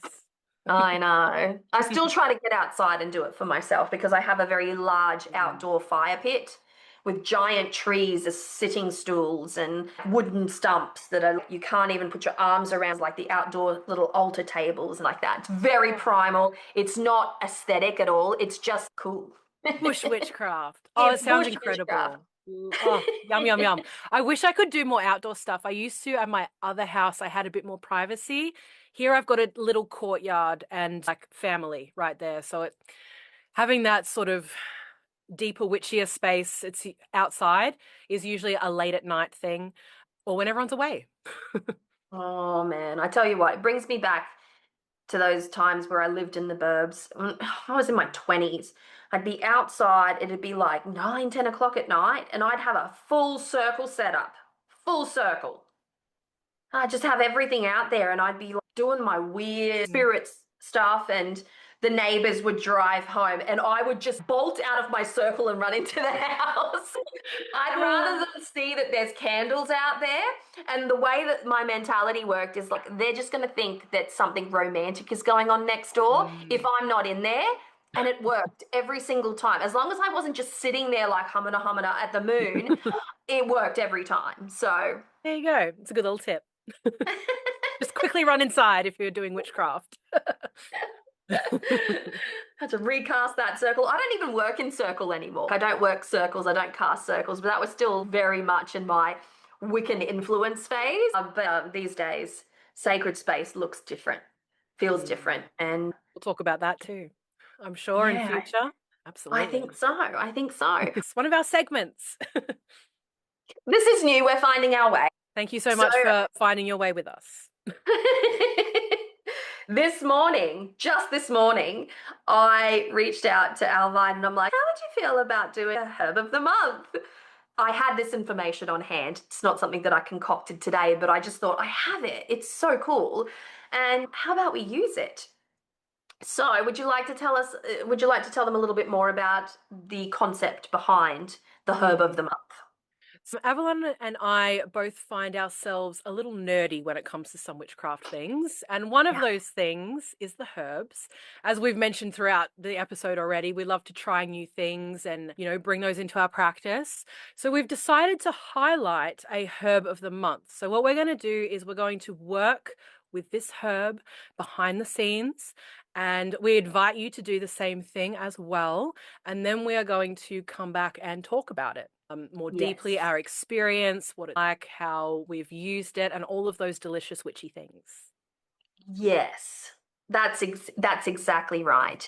I think there's a lot of a disconnect between what is written about a herb and how a herb behaves and what your personal experience is with a herb. So it travels a long way to get to you, is what I'm saying. So even though herbs have already been assigned a plethora of magical uses and, magical aspects and properties, etc., I don't believe anything. So I like to put it to the test. And it's taken me 30 years. It's taken me 30 years to make up my mind about things, right? But one herb that has been tried and true for me, and this is our herb of the month. I'm very excited about this one. Drum roll, please. I feel like we need a drum roll here. We actually need a drum roll. It is the herb hyssop. Mm, Hyssop, which is a holy herb anyway, right? And Halvine, do you have access to the note? I do. Can you see the note? Would you like to Yep. read some of it? All right, so let's begin. So hyssop, the Latin name, is that correct? Latin is Yes. Hyssopus officinalis, which is always fun to say. And now this is one of the most ancient and revered herbs in spiritual traditions. It's Fact. used for purification, protection, and sacred cleansing properties. So we're going to go into some of the magical uses now. I just want to quickly put in here that Avalon inspired me to actually use this herb this morning. We decided, yep, we're doing this. And instantly I was like, I need it for the cleansing. So I just had some icky energy sitting around that I'd been bathing in Oh, all night. And I was like, I need to refresh this and get rid of this before we start. We need to just a full proper cleanse. So I lit up some hyssop. I put in a little bit of lemongrass and a little bit of dragon's blood with that right before we nice. started. And beautiful. It's beautiful in here now. Fun fact, at the time that I was making this oil and we are live streaming right now, I could not get a hold of eyebright anywhere in my local area. I couldn't find mine at home. I only had a little bit left, but I knew that I had some, but I couldn't find it. And I also couldn't get a hold of lemongrass, which I thought was very weird. Very Very interesting. weird. Anyways. What I found actually, can I just say that I find that so interesting that I burnt those things today? Because also earlier you mentioned dragon's blood, that normally you would use that, but I don't know if you don't have access to it right now, but you just No, I mentioned have it. I was loads like, of it. I literally just burnt that today. So anyway, just interesting. That's the vibe. And I think for knowledge reasons, hang on, maybe I can show you. I can show you this. Okay. See my magic there? Behind the scenes, there's the magic. So because it is, Mercury retrograde and all of that kind of good fun stuff, I was a bit nervous about I felt like I needed some juju on my side. So I have a vanilla candle because it's Friday and Aphrodite. And so I decided to use my black candle. It's a rolled beeswax candle. I used this oil here, which repel the evil eye. Yes. So I used it protective property wise. I used Mexican sagebush and red rhododendron, smoky quartz, and for my herbs, I have used agrimony, hyssop, and skullcap. Wow. So that was for my protective shield because I Mhm. thought, Mercury retrograde can really mess with technology and communication and all of that. And I feel like whenever Mercury is in retrograde, my communication, it declines. The clarity of my speech, trip over words, it can be a bit tricky. Today I feel quite fine. And Hmm. I attribute that to my lovely little working that I did there. Yeah, it's definitely helped us out, I feel. Yes, it has. All right, so back to our lovely herb hyssop. Let's do some historical and cultural significance. So, hyssop has been used for thousands of years in religious, medicinal, and magical contexts. I reckon you should do biblical because Mm. kind of your Well, background. it is, and it actually is what brought me first to using hyssop as well. So it is mentioned in multiple times in the Bible. So the first one is Psalm 51:7, and it says, "Purge me with hyssop, and I shall be clean." So I actually really love to use hyssop for cleansing spellcraft items. So I will make a bath of this. I really love this for puppet work Mm. or magical doll work. And just been like cleansing the altar, whatever. I just really love it for that. And also, of course, for self. This is talking about self, but I like to bring it into the things as well. And then it was also hyssop was used in ritual cleansing for lepers, for spiritual impurities, for preparing sacred spaces. So we can find this in Exodus 12:22 and Leviticus 14:4-7 for anyone who's interested. Yeah, if you're a nerd that likes the Yes, the sources. yes. Show me where to go. There it is. So some scholars believe that biblical hyssop might have been a different plant. We have this with some plants in the Bible. We're guessing at what they actually are. But yeah, a lot of modern magical practices use this plant hyssop, as we're talking about today. Yes, this is the vibe. Yes. And so it also appears in ancient Greek and Roman use. That's what we can get this from. And so the Greeks and the Romans used hyssop for temple purification. So, again, purification and stewing herbs to cleanse sacred spaces. So, you see the overlap there. Two different sort of times, two different cultures, and we have very similar usage. We have the association with the god of medicine for its healing properties. It appears in European folk magic and medieval grimoires, so used in exorcism, protective charms, and banishing illness. It's also carried in witches' sachets for protection against evil spirits. It's so So, powerful. Okay. In hoodoo and African American conjure, this is one of the key herbs that's used in all uncrossing work, spiritual baths, and jinx breaking. So I mentioned that a little bit earlier, which is why it's quite good for puppet work and that kind of thing as well. So hyssop's used in tea baths, often with salt, ammonia, or vinegar.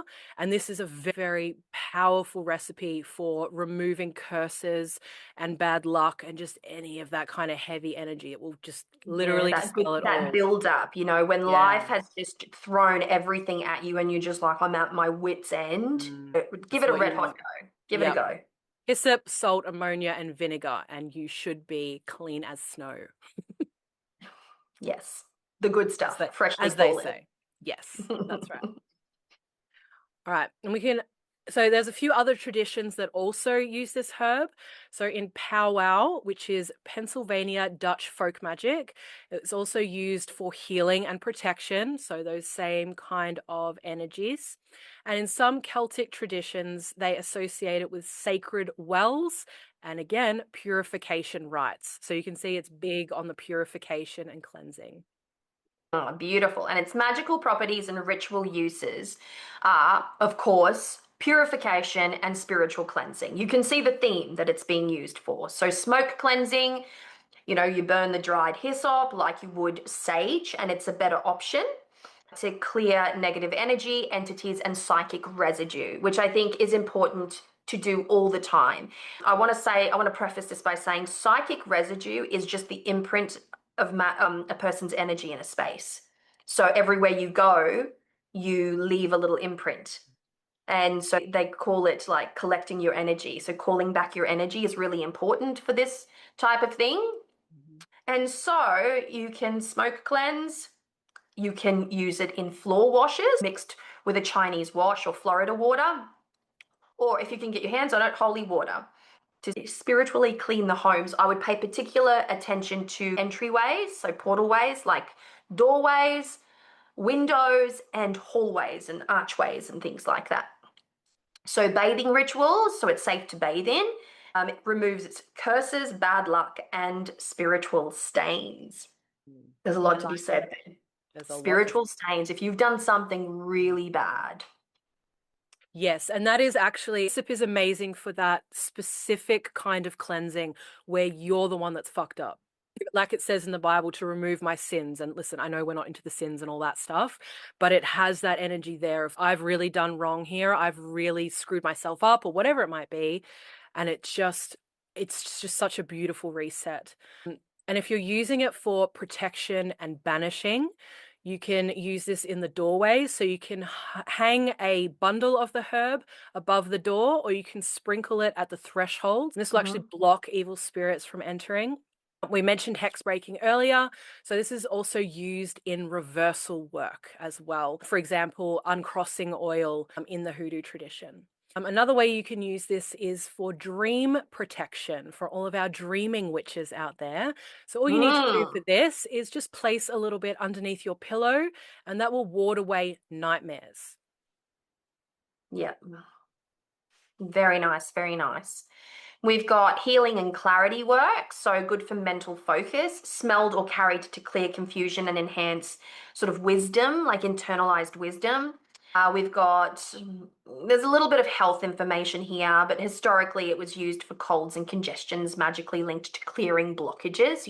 That's that sympathetic component there. And then we have like sacred and ceremonial work. So anointing, so dripped in holy water or consecrated oil for blessing. Prayer and meditation aid, burned as incense to deepen spiritual connection. So it's a good one. Like it's got a lot of information. There's a lot of variety, a lot of ways that it can be used for sure. Yeah. Do you want to take it from 3? Sure. So we've got a little question that we've asked here. Is hyssop part of a closed practice? Is anyone able to use it? I think we'll talk more about this in future as well, this idea of closed and what is and can't be used and all of that. But it is part of open practice, of course, respecting the plant, respecting how it's used. I think most witches are pretty good with that kind of thing, though. So hyssop isn't exclusive to any one tradition, as we saw. It's part of a whole bunch of variety of cultures.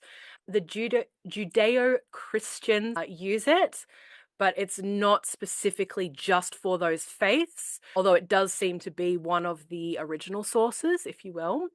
Hoodoo incorporates hyssop very heavily. They use it a lot. But hoodoo, of course, is a folk tradition. So we will talk about this again in future. It's not a closed practice. So other people can use that as well. Of course, remembering always to have cultural respect. And then, of course, if you're using it in conjunction with a tradition, I'm using it because I know in the hoodoo tradition they use it in this particular way. It's always a good idea for your own magic to have a grounded understanding of where that's coming from, of the culture itself, and why the thing's being used.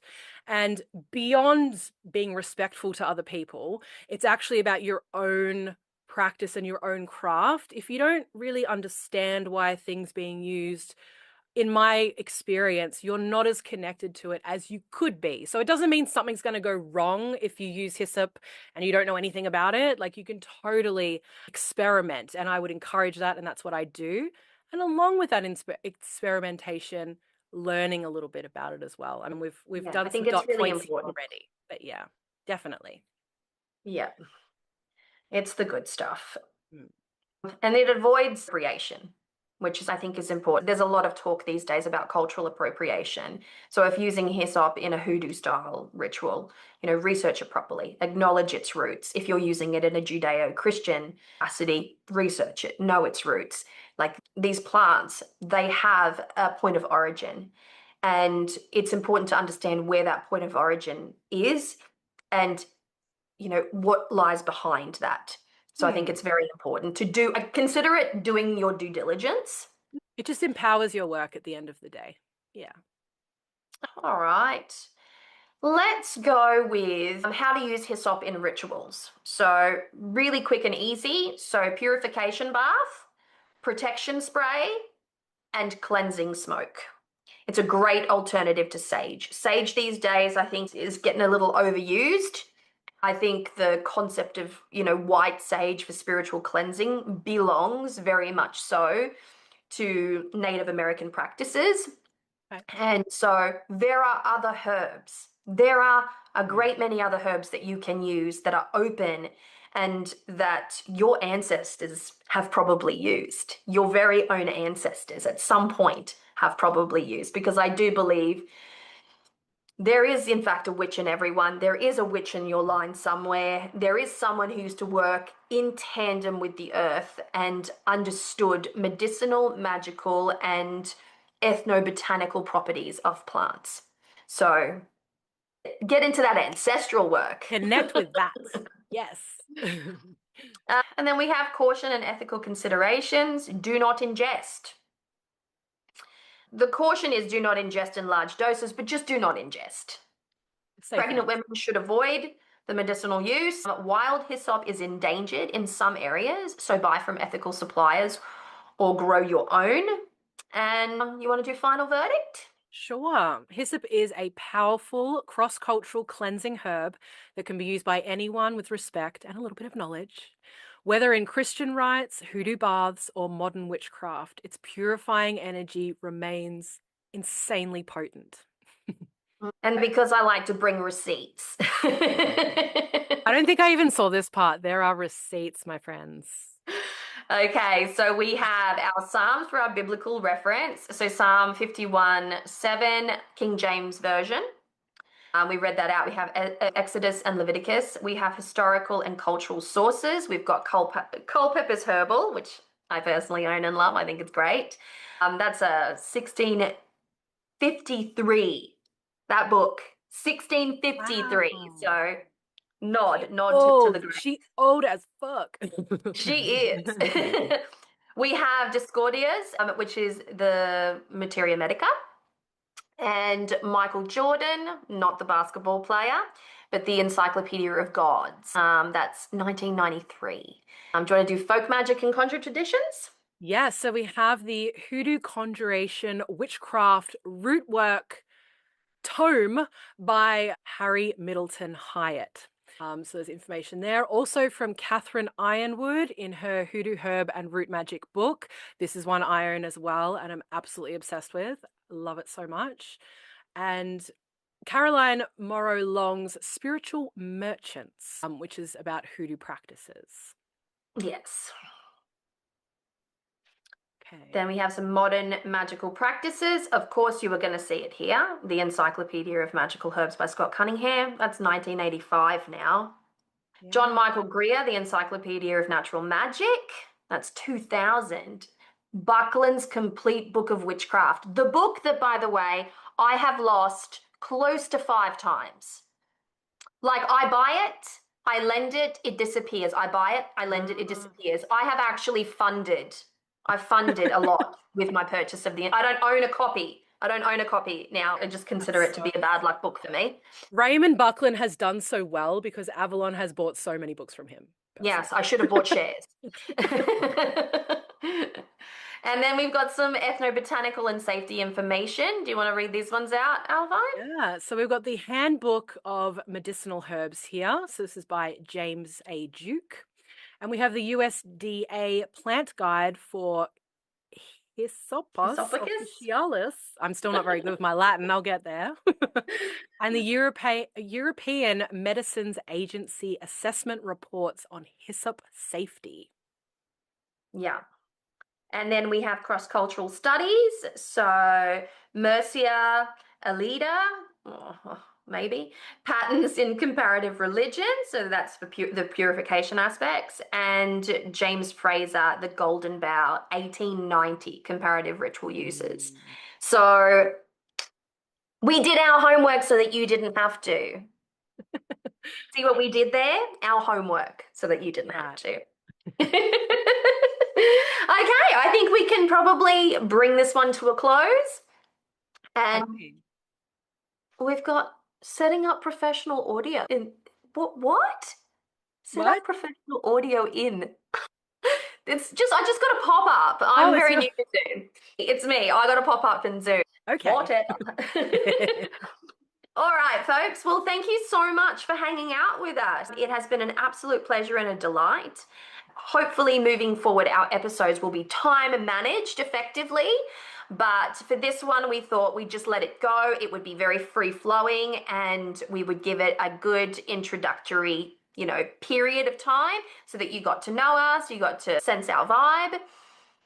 Alvine, would you like to add anything? Yeah, we've very much just felt our way through this episode. So I'm looking forward to when we get our groove, but it's felt nice. Like I feel like at the start it was a little bit, but then we found our flow, which is lovely. So I just want to Mm-hmm. remind everyone that our question for you guys that we would love to hear in the comments on YouTube or wherever it is that you're listening to this podcast, what part of your practice do you love most right now? We would love to know. And if you're up for the challenge, if you're up for the homework, we are working with hyssop this month. So Yes, we are. go forth, experiment, and, do some learning as well if you would like to. And then report back. Yay! Let us know. Excellent. Well, thank you so much for hanging out with us, guys, and we will chat to you again soon. Mwah! Bye.